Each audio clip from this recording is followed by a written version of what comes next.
My name is Chris Johnson. I'm the Director of Compliance and Quality Assurance and Training for GraySquare, and I'm happy to launch this initial new content for our social media. This is our first vlogcast, and I'm very excited to have with us today a gentleman that I've known for over a decade.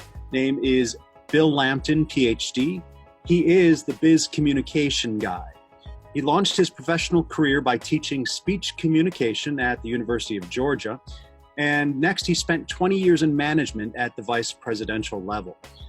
In 1997, he launched his company, Championship Communication. Bill has provided keynote speeches, communication consulting, and coaching for top-tier clients, including Gillette, Procter & Gamble, Ritz-Carlton Cancun, University of Georgia Athletic Association, Oceania Cruises, which is where we met each other, and British Columbia Legal Management Association, among others. His corporate coaching boosts sales, teamwork, customer service, media relations, and best of all, profits. Bill Lampton hosts a weekly radio show and video podcast interview show. So, Bill, welcome to our initial vlogcast here for GraySquare, and thank you for joining us. It's an honor to be on your initial broadcast, and what a kick for us to connect again. Last time was 2004. I was the enrichment lecturer for Oceania Cruises, and you were the marvelous balladeer who entertained us throughout that 11-day voyage. Yeah, that was quite a blessed time in my life. I remember you coming on board, and I got to introduce you, I believe. Yes, you did. Then you got to come to see our shows. I think I was the assistant cruise director on that, besides being a performer. So, it was a great life. Do you remember where we went on that cruise? Yes, it was a standard route that was repeated quite often, wasn't it? Maybe the Bahamas and I think I'm trying to think of the other places. We did some cruises that were up in the like the Mediterranean. We also did the Baltic area. No, this was a Caribbean cruise. Okay, great. Yeah. Always loved those. Oceania was a tremendous cruise line. Those were beautiful ships, great passengers, great series. So you were and great entertainers. well, we tried. So, anyways, let's ask you some questions here. So the first thing I wanted to ask you, can you tell us a little bit about how you got where you are today on life's journey? Chris, I believe it started when I was a freshman at a small college in Mississippi where I grew up, Millsaps College. I remember so well the introductory speech course, never guessing when I took it that I would be teaching that eventually myself one day at the University of Georgia. I was amazed in the speech course that if someone had an idea, if they organized it well, if they presented it energetically and convincingly, they could change somebody's opinion in 10 minutes and possibly even their behavior. At the same time, I was active in theater, so that got me even more interested in communication. As a history major, I started recognizing that all, and without exception, all of the great movements in history had someone at the forefront who was a powerful communicator, even if it was Mahatma Gandhi, who said very little, but founded the nonviolent resistance movement. And then so I earned, as you said, my doctorate in communication at Ohio University, a wonderful 3 years of my life doing that, taught at the University of Georgia. Then after I'd been teaching for a while, I guess I can say, I wondered if all that communication theory worked anywhere else. So I went into management and spent 20 years there at the vice presidential level. Eventually, I started thinking, I've seen so many mistakes in communication in management. I've committed many of them myself. I've learned a lot about what to do and what not to do. So that prompted me in 1997 to form my company, Championship Communication. I became a keynote speaker at conferences, conventions, associations. Also, I became a consultant and a speech coach as well. You mentioned some of my topics: customer service, sales, management, teamwork, and all that, of course, leading to profits for a company. So that's a thumbnail overview. And I've been a full-time business consultant, communication consultant since 1997. Well, fantastic. That's it's quite a life. You've been very blessed. And it sounds like all those experiences have led you to where you are today. Could you have imagined the social media revolution that we're in today that allows, professionals like yourself to get such a large audience through something like Facebook or another media platform? It is astonishing. I can still remember in 1996, I was living in Dallas, Texas at the time, and my brother called me and said, "Do you have email?" And I said, "What's email?" He said, "Electronic mail." I said, "Where do you get that?" "At the post office." I didn't know anything about it. Truly, I was one of those guys who, in my entire management career, had very little to do with technology. Like a lot of people, I was afraid of it. And so being a manager, I could delegate it. All of a sudden, when I became an entrepreneur, there was nobody to delegate it to. I was very fortunate. I found a couple of wonderful mentors, guides, coaches who saw what was going to be happening in technology and how much it could help our communication, not just locally, but worldwide. I still go to them for training. And I would never have guessed that I would be producing videos, audios, interviewing people, sending video clips. I think I have something like 400 videos on YouTube now. You could not have possibly persuaded me that I would ever become even comfortable with technology. The fact is, it's now the most, to me, it's the most enjoyable part of what I do. Well, that's great. I mean, I've seen your videos on Facebook. I will admit I haven't checked out your YouTube channel, but at the end of this interview, please make sure you give us all that information. So you got some great content on Facebook that I know about that I enjoy watching. So thank you. I try to. In fact, my videos on YouTube recently, I've shaped them into shorter presentations. People used to watch 15 and 20-minute videos. The videos I try to produce twice a week now are 2 minutes in length. And of course, that way you can get them on Twitter as well. Yeah, short attention span now. Mm-hmm. You got to pack it in. We've noticed. Yeah, exactly. So let me ask you another question here. What was a lesson you learned early in life that stuck with you to this day? As happens with a lot of those lifelong lessons, Chris, this was a rather painful lesson. I was working in a warehouse in South Mississippi. And of course, in the summer, we were unloading trucks and railroad cars full of fertilizer and seed and feed. It was a very hot, demanding job. I remember one day, a couple of the guys that I worked with said, "Bill, we're going to lunch. Can you handle the place all right?" Well, of course, I was 15 years old. I could handle anything. We all think that when we're 15. So the farmer backs his truck up to the loading ramp and hands me a slip of paper. And I quickly realized that I need to go get 10 sacks of fertilizer for him. Those things weigh 100 pounds each. Now, the logical way to do it would be to load 5 on one, what we call a little dolly, and take it out there. But no, I was very brash, and so I put all 10 on there, took them out there, unloaded them, threw them into the back of his pickup truck. And he never said a word while I was doing it. And then he said, "Sonny, you got to take all those back." And I said, "What in the heck do you mean I got to take all of them back?" He said, "Look and listen next time when somebody gives you an order. I didn't say I wanted 10 sacks of fertilizer. I said I wanted 10 pounds. So I had gone through an entire laborious, almost back-breaking, full of sweat exercise to learn a valuable lesson, and that is listen carefully when somebody gives you instructions. He said to me as he was about to leave, "Sonny, you might hate me right now, but I bet you'll remember this." And he was right. So that was a lesson that has stuck with me. And Chris, that's one reason In every seminar and every speech and in many of my articles, I stress the importance of listening in communication, whether it's personal or whether it's business.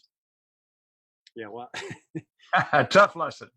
yeah, I remember doing some manual labor when I was in my teen years, and that fertilizer. I actually worked for a guy who did landscaping with a big hydro seeding truck, and those bags of seed and fertilizer were heavy.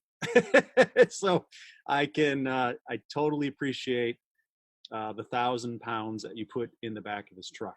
And then I had to get back out of the truck. That's amazing.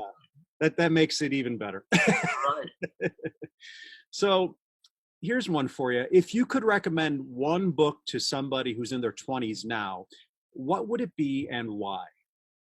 I can answer that very quickly because it's a book that has meant a lot to me, to people that I recommend it to. And that's Shad Helmstedter's book, What to Say When You Talk to Yourself.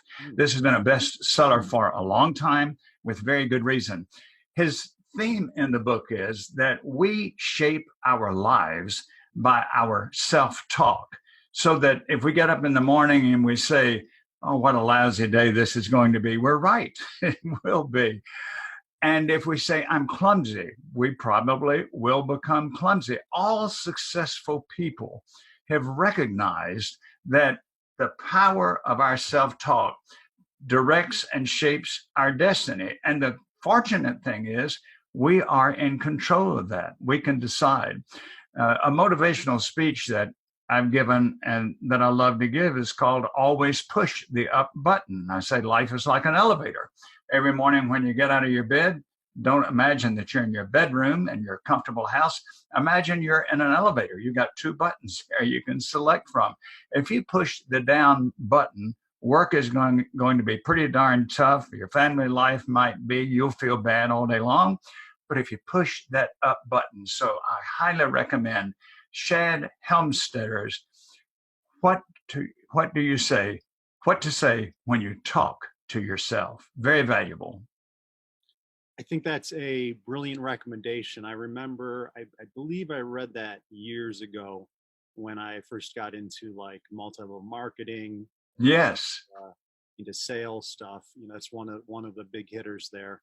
And that is so valuable today, especially in this social media world where, you post something on Facebook or Instagram or one of those sites, and people will just criticize you, condemn you, just pick apart every little thing you do. Especially if it's politics. Yeah, especially if it's politics. I never do that. I wouldn't either. No. But, and I was listening to a gentleman by the name of Jonathan Haidt recently. I love his works. He's a behavioral psychologist, I believe. He works in New York, I think at Columbia. And he does a lot of work about how modern communication can be, especially on social media, can be so harmful to the adolescents.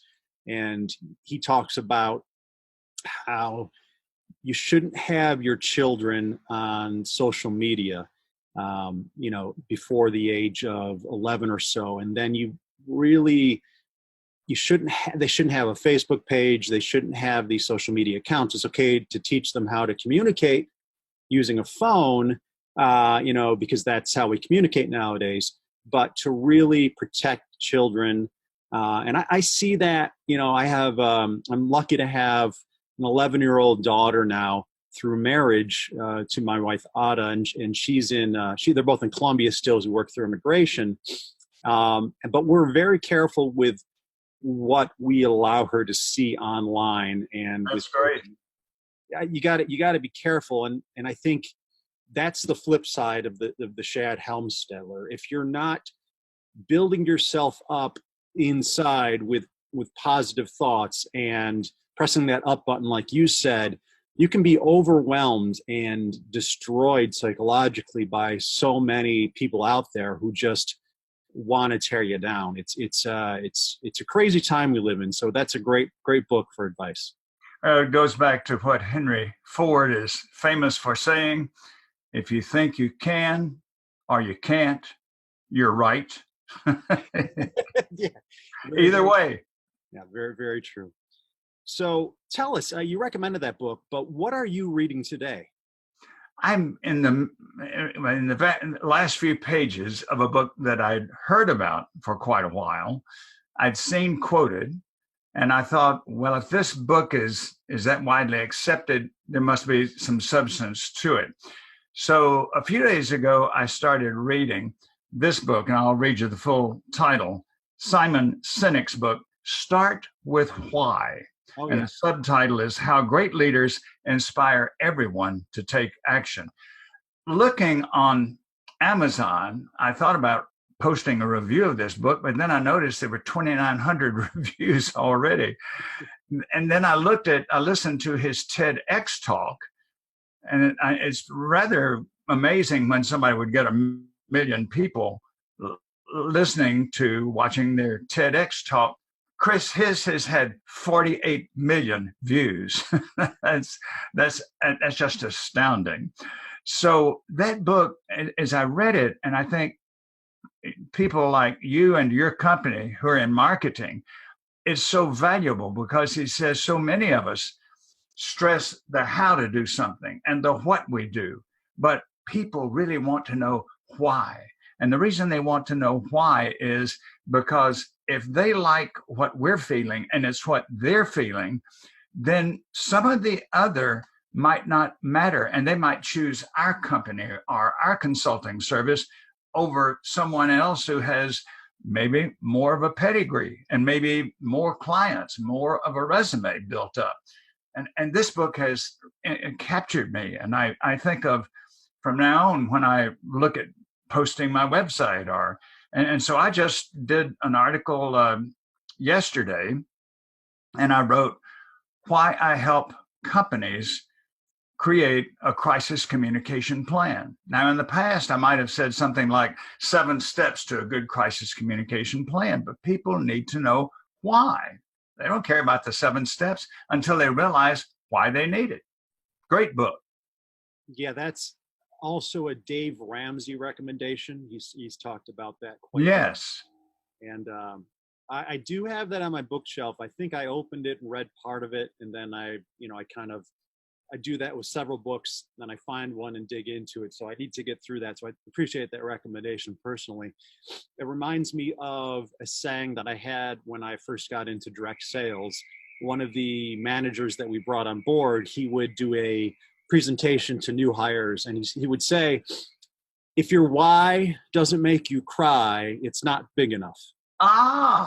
That's fabulous. That's fabulous. And I've always remembered that because, if you're in sales, especially in like direct sales where you're going door to door, or even in a big box location like a Walmart or a Target, or working at a fair, or just somewhere where you're interacting with people, it's very easily to be discouraged. And as we all know, sales is a numbers game.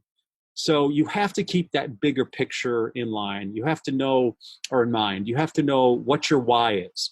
And if it is big enough, you will put up with a lot of unpleasant people and a lot of unpleasant experiences to get to your why.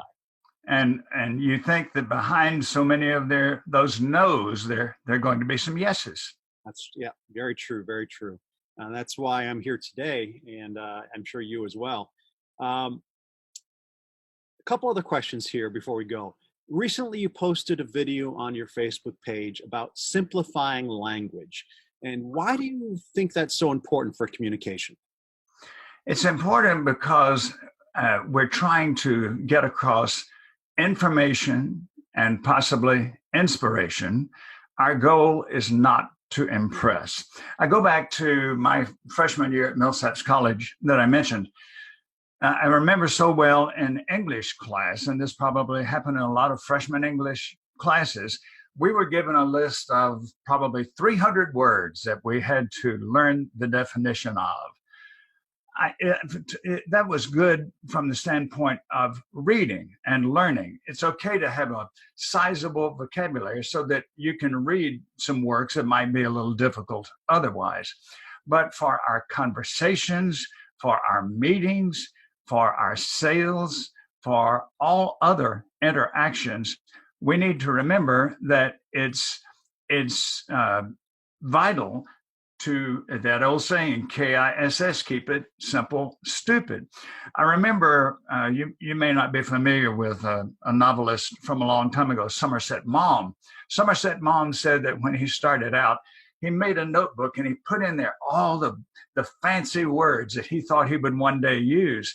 He even said his favorite word was Mesopotamia. It just seemed to have a good sound to it. Late in his career, he looked at that notebook. He had never used any of those words. And another famed novelist, James Michener, said, our job is not to use extraordinary words. Our job is to use ordinary words to accomplish extraordinary meaning. I love that. That's great. Yeah. And if you do look at Bill's Facebook page and you do find his posting about that, I did have a rather pithy comeback. So you can try to find that on your own. I think I tried to pull out as many big words as possible and put them in the reply. You did well. You did well. That's so true, though. Yeah, and it makes no sense to use big words that people are not going to understand just to try to impress them. It's and it does the opposite of impressing. It makes you look like a snob. It keeps you distant from people instead of drawing them closer. Yeah. What they want is say it simply and say it directly, and that's what's going to impress me. Yes, exactly. That ties into also the 80-20 principle. Richard Koch, I think that's his name. Business guy. He worked with Bill. Pareto, wasn't that? Was that Pareto? Pareto principle, and yes, talks about how he wrote a book on 80-20 management, and one of those, I think it's lesson number 4 or 5 of the 10, is simplification, and really trying to make the complex simple to have success in management. So good stuff. Make sure you guys try to find that on Bill's Facebook page. So one more question for you here. This is the last one that I threw at you, and I thought it was interesting. If you could host a dinner party with anyone alive today, who are the 4 or 5 extraordinary people you would invite and why? And we are assuming that your wife would be there because she's extraordinary, but who would you invite? That's what she would assume too. Chris, that's fairly easy for me to answer. The number one guest would be Gary Player, because to me, he has been one of those people in the world of sports who's been a great ambassador for the game, for athletics. He's been an extremely wholesome guy. I had the privilege of interviewing Gary Player once when I co-hosted a PGA golf tournament. He was a grand interview. I've always admired him. A second one is somebody that won't surprise you because you've seen him, mention him. I would love to have Engelbert Humperdinck at my dinner. I first saw Engelbert around 1970 when he had just hit it big. At 83, he's still touring, and he has, to me, some of the greatest ballads that were ever recorded. Many people don't know that a lot of those ballads started out as country music songs, but he turned them into romantic ballads. Then a third person that I would invite would be Mitzi Gaynor. Mitzi Gaynor may not be known to a lot of people today, but she was Nellie Forbush in South Pacific. She's 87 years old now. About a month ago, maybe a little longer, I connected with Mitzi on Twitter, and she will answer your tweets. She's an amazing person, was a versatile performer for decades, one of those unusual people also in Hollywood or showbiz who was married to the same person for, I believe it was 54 years until his death. And she was just always so vibrant. A couple of others would be Joseph Michelli. Joseph Michelli has written so many books about what he calls the customer experience. He's written about Starbucks, Ritz-Carlton, Mercedes-Benz, Zappos, and others. And I had the privilege of interviewing him on a Zoom broadcast, just as we're doing. Great guy, extremely personable. And then let's see if that covers the list. One other I would definitely put is Colonel Lee Ellis. Colonel Lee Ellis grew up in Georgia. He was a fighter pilot in the Vietnam War, was shot down, was held captive for 5.5 years in North Vietnam. And along with Senator John McCain, who was also in that camp, and every one of those kept their integrity, would not tell any secrets. I had the great privilege of coaching Colonel Lee Ellis when he decided to launch a speaking career several years back. Since then, he's authored 3 or 4 books. He is a wonderful, genuine guy. And if you want to talk about a patriot, that's the guy.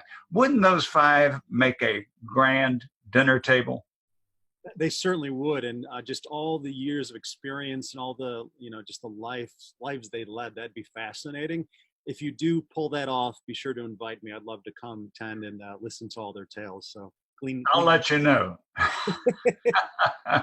Well, Bill, it has been truly a pleasure to have you as the first vlogcast. And, I thank you for telling me about Zoom, because I wasn't sure the best format. I think this one works well. Yes. Before we go, can you tell everybody the best way to find you on Facebook or YouTube or other areas? I think probably the simplest would be to give my website. I'm known as the Biz Communication Guy, BIZ. So logically, my website is bizcommunicationguy.com. I'm on Twitter as Doc Lampton. I'm on LinkedIn as Bill Lampton. I'm on Facebook as Bill Lampton, and I have a business page there, Bill Lampton, Ph.D., the Championship Communication. I welcome people who want to connect with me, and of course, those who would like to discuss their communication problems and challenges and learn how I can help them solve them.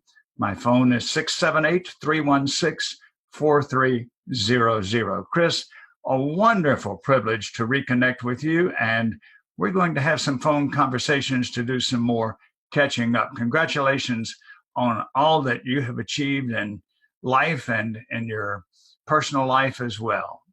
Well, thank you so much, Bill, and I hope you have a great day down there in Georgia. For those watching, we'll put Bill's links into the description page of the vlogcast that will be on GraySquare's Facebook page. And thank you, Bill. Have a great day. I'd still like to hear your Broadway medley again, and I've got your CD. I play it often. Okay, we'll do that on your vlogcast. All right, sir. Have a great day. Thank you.